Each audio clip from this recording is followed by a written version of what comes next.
Hello everyone, we are here to discuss on how to solve a linear programming problem using graphical method. A linear programming is a mathematical modeling technique in which a linear function is maximized or minimized when subjected to various constraints. This technique has been useful for guiding quantitative decisions in business planning, in industrial engineering, and to a lesser extent in the social and physical sciences. A linear programming is a problem-solving approach developed to help managers make decisions.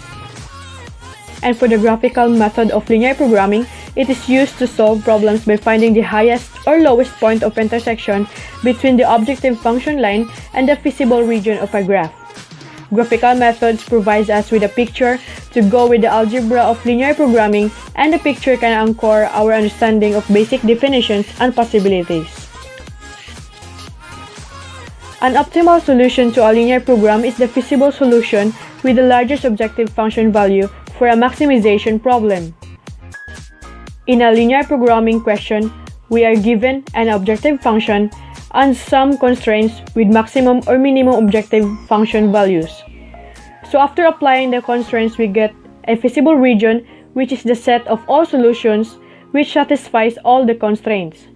Now, using the extreme points in the region, the solution which gives the maximum or the minimum objective function value is the optimal solution. So let's understand the given problem and convert it into a linear programming model and solve it. So we have here a case problem for RMCs Incorporated, who's constrained by a limited availability of the three raw materials for the current production period. RMC has available the following quantities of each raw material. Amount available material for production of material 1, which is 20 tons, for material 2, which is 5 tons, and for material 3, which is 21 tons. Because of spoilage and the nature of the production process, any materials not used for current production are useless and must be discarded. The accounting department analyzed the production figures, assigned all relevant costs, and arrived at prices for both products that will result in a profit contribution of $40 for every ton of fuel additive produced and $30 for every ton of solvent base produced. Let us now use linear programming to determine the number of tons of fuel additive and the number of tons of solvent base to produce in order to maximize total profit contribution. Objective function is profit maximization, and the decision alternative is how many tons of each product should be produced.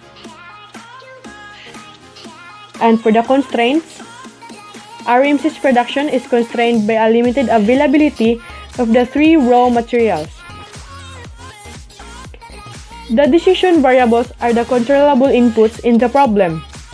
For the RMC problem, there are two decision variables.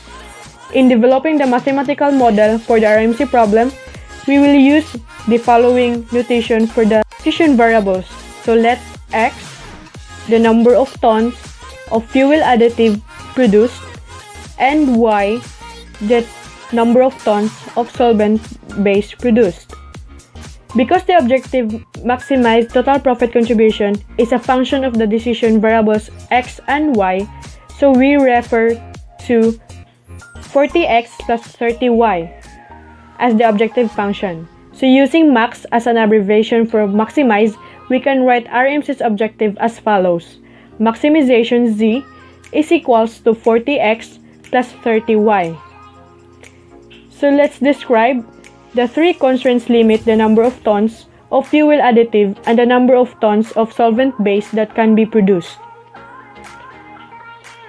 For constraint 1, the number of tons of material 1 used must be less than or equal to the 20 tons available. And for constraint 2, the number of tons of material 2 used must be less than or equal to the 5 tons available. And for constraint 3, the number of tons of material 3 used must be less than or equal to the 21 tons available. RMC cannot produce a negative number of tons of fuel additive or a negative number of tons of solvent base. Therefore, non-negativity constraints must be added to prevent the decision variables X and Y from having negative values. So let's proceed to the graphing method. First, we need to graph and draw a line of the first equation, which is 0.4x plus 0.5y less than or equal to 20. The inequality sign represents all the points in the line and the area, and to use exactly the same procedure. And for the second equation, which is 0.2y less than or equal to 5, and for the third equation, which is 0.6x plus 0.3y less than or equal to 21. So this is the graph of three equations. So the space provided here is the feasible region, or also called the solution space. It is the set of all possible points of an optimization problem that satisfy the problem's constraints, potentially including inequalities, equalities, and integer constraints. And now, we will look for the optimum solution so that we can bring the maximum profit for the RMS Incorporated. First, let's identify the critical points of the feasible region. There are 4 critical points in this solution, which is A, B, C, and D. And next, we will determine the coordinates using the process of elimination. So these are the solutions.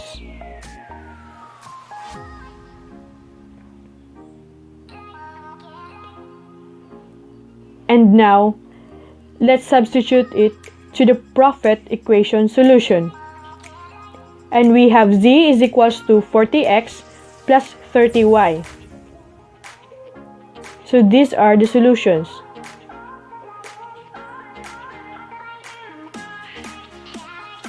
And lastly, the results. In 4-variable solution, we only have one optimum solution here, which is the point C,